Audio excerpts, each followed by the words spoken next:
یخادعون اللہ والذین آمنوا، یہ تو فریب دینا چاہتے ہیں اللہ کو بھی اور ایمان والوں کو بھی، یعنی اوپر سے کلمہ پڑے ہوئے ہیں دب کے. یہ اسپیسیفکلی یہودی علماء اور ان کے فالورز کے بارے میں تھا، اسلام کے روب کی وجہ سے دب گئے. آپ کو پتا ہے نا، اوس اور خزرج یہ دو قبیلے تھے مشرکین عرب کے مدینہ شریف میں جو آباد تھے، اور دونوں کے سردار مسلمان ہو گئے تھے. اوس کے سردار تھے سیدنا سعد ابن معاذ رضی اللہ تعالیٰ عنہ، اور خزرج کے سردار تھے سیدنا سعد ابن عبادہ رضی اللہ تعالیٰ عنہ. تو اس کی وجہ سے ان کے پورے پورے قبیلے مسلمان ہو گئے. اچھا، یہ علمی طور پہ تو اتنے ساؤنڈ نہیں تھے، امی تھے، ان پڑھ تھے، لیکن جنگجو بہت تھے. اور دوسری طرف یہودی بزدل تھے لیکن علم والے تھے. ان کی آپس میں اسلام سے پہلے جنگیں ہوتی تھیں. جب کبھی اوس اور خزرج سے یہ مار کھاتے تھے، کیونکہ وہ تو جنگجو لوگ تھے، تو یہودی کہتے تھے اب تو تم ہمیں مارتے ہو، لیکن جب وہ آخری پیغمبر آئیں گے نا ان کے ساتھ مل کے، یہ بھی ذکر آ جائے گا سورۃ الانعام میں، اسی سورہ البقرہ میں 89 نمبر آیت میں، تو جب وہ پیغمبر آئیں گے نا تو پھر ہم ان کے ساتھ مل کے جہاد کریں گے، پھر ہم پوری دنیا کے اوپر اللہ کا ڈنکا بجائیں گے. آج تو تم مشرکین ہم پہ غالب آتے ہو نا، لیکن ایک دن آئے گا کہ ہم تم پہ غلبہ پائیں گے. یہ وہ دھمکی یہودی لگایا کرتے تھے اوس اور خزرج کو. لیکن اللہ کا کرنا دیکھے سر، جب وہ آخری پیغمبر آئے تو سب سے پہلے کفر کیا انہی یہودیوں نے جو تڑی لگایا کرتے تھے، اور سب سے پہلے ایمان انہی اوس اور خزرج نے قبول کر لیا جن کو وہ تڑی لگایا کرتے تھے. اوس اور خزرج جب حج کے لیے پہنچے نا تو ان میں سے کچھ لوگ نے آبزرو کیا، ان کا یار یہ وہی پیغمبر لگتے ہیں جن کے بارے میں ہمیں تڑی لگائی جاتی تھی. اس سے پہلے کہ یہودی ایمان لے آئیں تم ہی ان پر ایمان لے آؤ. اور اللہ نے انہیں دنیا کا امام بنا دیا، اور وہ وہیں کے وہیں پڑے رہ گئے. اس کا مطلب ہے کہ اگر آپ کے پاس علم بھی ہے، نالج بھی ہے، لیکن آپ ہٹ درم ہے، آپ کے اندر وقت کا پیغمبر بھی آ جائے آپ کو کوئی فائدہ نہیں ہونا. اور اگر آپ چٹے ان پڑھ ہیں، جاہل ہیں، لیکن حق قبول کرنے کا مادہ موجود ہے، تو سر آج بھی آپ کے لیے ہدایت لکھی ہوئی ہے. تو اوس اور خزرج نے اسلام قبول کر لیا. لیکن نبی علیہ السلام کی جو ہجرت مدینہ سے جسٹ پہلے اوس اور خزرج ایک یہودی عبداللہ ابن ابی کے اوپر متفق ہو چکے ہوئے تھے کہ اس کو ہم نے مدینہ کا سردار بنانا ہے. لیکن اللہ کی کرنی ہوئی کہ وہ دو جہاں کا سردار ہجرت کر کے مدینہ شریف آ گیا صلی اللہ علیہ وآلہ وسلم. تو ظاہر ہے وہ پیغمبر بھی تھے، پولیٹیکل لیڈر بھی تھے، اور دینی لیڈر بھی تھے. تو عبداللہ ابن ابی کو کس نے پھر پوچھنا تھا؟ تو اس لیے اس کے دل میں یہ قلق تھا. تو اس نے پھر اس کا حل یہ سوچا کہ اب چونکہ منافق بزدل ہوتا ہے، منافق کی پہلی نشانی بزدل ہونا ہے. بزدل ہوتا ہے جبھی تو وہ حق بات قبول نہیں کرتا، دونوں پارٹیوں کو خوش رکھتا ہے. نفق عربی میں کہتے ہیں سرنگ کو. سرنگ کے دو حصے ہوتے ہیں نا، دونوں طرف نکلے ہوئے ہوتے ہیں. یعنی ادھر جب جائے گا تو کافروں کو خوش کرے گا، اسی تو نال ہاں جی. مسلمانوں کے پاس جائے گا تو مسلمانوں کو خوش کرے گا. کیوں کہ بھائی اگر وہ ایک پارٹی کے ساتھ لگے گا نا تو دوسری پارٹی کے ساتھ جب جنگ ہوگی یا جھگڑا ہوگا تو اس کی بھی لائف سٹیک پہ لگے گی. تو وہ تو ہوتا ہے اپنی لائف بچانے والا، اس لیے پھر وہ منافقت اختیار کر لیتا ہے کہ جس پارٹی کا پلڑا بھاری ہوگا میں اس کے ساتھ اٹیچ ہو جاؤں گا. تو دونوں کے ساتھ اپنی یاریاں لگا کے رکھی ہوتی ہیں. جیسے یہاں پہ بھی ہمارے کئی بڑوں نے باہر یاریاں لگائی ہوتی ہیں، جب ادھر پٹتے ہیں تو فوراً جناب ریٹائر ہونے کی دیر ہے تو ٹکٹ کٹا کے باہر. آپ ادھر دیکھتے رہیں. ہاں جب وہ ادھر ہوتے ہیں تو آپ ان کی ماشاءاللہ حب الوطنی کے اوپر تقریریں سن لیں. امت کا جناب لگتا ہے پوری پاکستانی قوم کا درد ان کے دل کے اندر ہے. بعد میں پتہ نہیں کدھر قوم گئی، کدھر گئی کوئی چیز، سب کا سب فارغ ہو جاتا ہے. تو یہ منافق بزدل ہوتا ہے. تو عبداللہ ابن ابی نے اوپر سے کلمہ پڑھ لیا. یہ نبی علیہ السلام کی مبارک زندگی کا سب سے نٹوریس کریکٹر تھا، جو شروع سے لے کے آخر تک آپ کے لیے ایک ذہنی جو ہے وہ تکلیف کا باعث بنا. غزوہ تبوک کے بھی بعد یہ مرا ہے، یعنی آپ علیہ السلام کی دنیا سے تشریف لے جانے سے کچھ عرصہ پہلے اس کو موت آئی ہے. پوری زندگی یہ تکلیف آپ کو اس کی وجہ سے اٹھانی پڑی ہے. وہ تو آگے سورہ توبہ آئے گی تو پھر اس کا ذکر تو چلے گا. اتنا ذکر تو آپ ابو جہل کا، ابو لہب کا اور ابو سفیان کا جو بعد میں مسلمان ہو گئے تھے رضی اللہ تعالیٰ عنہ، ان کا نہیں چلے گا جتنا عبداللہ ابن ابی کا. تو اس نے دیکھا کہ اچھا یار یہ تو اب پھر میں پھنس جاؤں گا، بہتر یہ ہے کہ میں بھی کلمہ پڑھ لیتا ہوں. اور صرف کلمہ نہیں پڑھا، کھڑپینچی بھی شروع کر دی. جمعے والے دن مسجد میں پہلے آ جانا اور ادھر ادھر صفے سیدھی کرانا، یہ وہ جس طرح ہوتا ہے نا کوئی لوگوں کو کھڑپینچی کا شوق ہوتا ہے. تو یہ کام اس نے شروع کیے، لیکن اندر سے اسلام کی جڑیں کاٹی. ایسا کریکٹر تھا. تو اللہ تعالیٰ نے فرمایا کہ یہ اصل میں یہ چاہ رہے ہیں کہ اللہ کو دھوکہ دیں. اللہ کو کیا دھوکہ دینا ہے؟ یہ نہ اللہ کو دھوکہ دے سکتے ہیں نہ ایمان والوں کو. وما یخدعون الا انفسہم، یہ تو اپنے آپ کو دھوکہ دے رہے ہیں. اور اس سے بڑا کیا ظلم ہوا ہے ان کے اوپر؟ خود انہوں نے کیا. وما یشعرون، انہیں شعور بھی نہیں ہے کہ یہ تو اپنے آپ کو دھوکہ دے رہے ہیں. اپنے آپ کو کیوں دے رہے ہیں؟ آخرت برباد کر رہے ہیں. ہمیشہ کی ناکامیاں ان کا مقدر ہونے والی ہیں.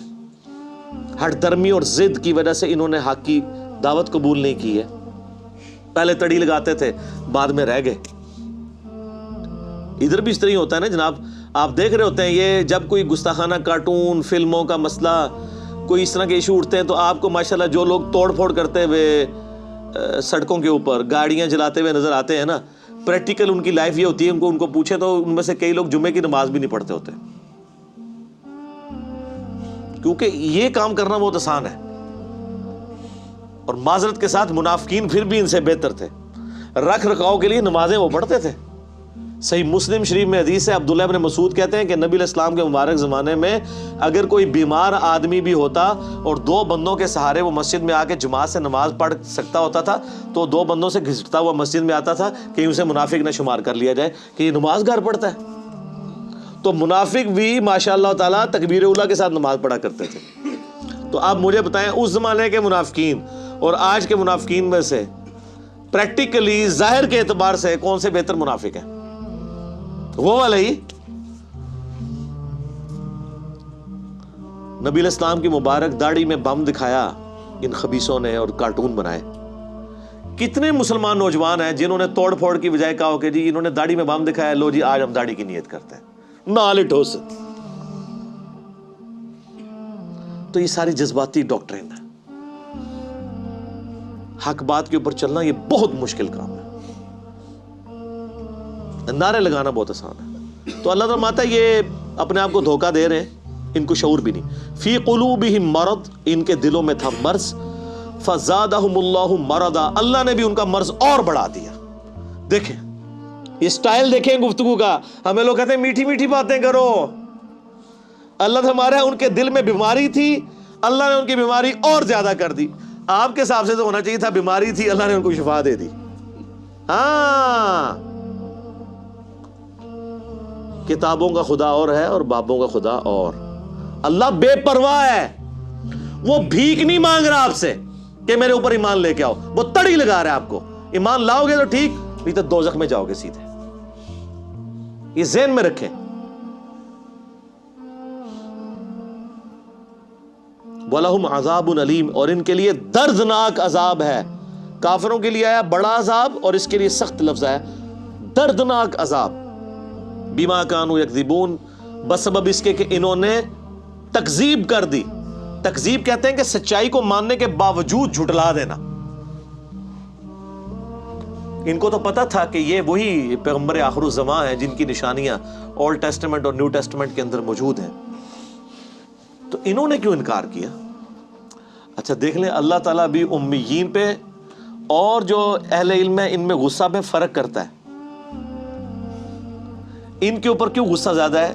یہ مولوی تھے، یہود و نصارہ کے علماء تھے نا.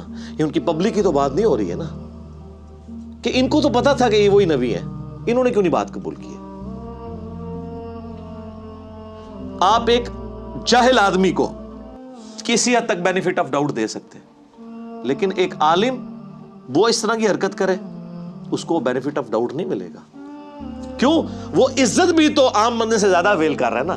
کل کو جب اس کا سکینڈل نکلے گا پھر اس نے یہ نہیں کہنا کہ جی جناب وہ اگر داڑھی والے یہ برا کام کرتے ہیں تو بغیر داڑھی والے بھی تو کرتے ہیں نا، ان کو کیوں نہیں میڈیا اچھالتا؟ اس لیے کہ سر بغیر داڑھی والا دین کے نام کے اوپر چندے اور بینک بیلنسز اور عزت کے ٹوکرے بھی تو انجوائے نہیں نہ کر رہا. تو سر پھر چوپڑیاں نالے دو تو نہیں ہون گیا نا.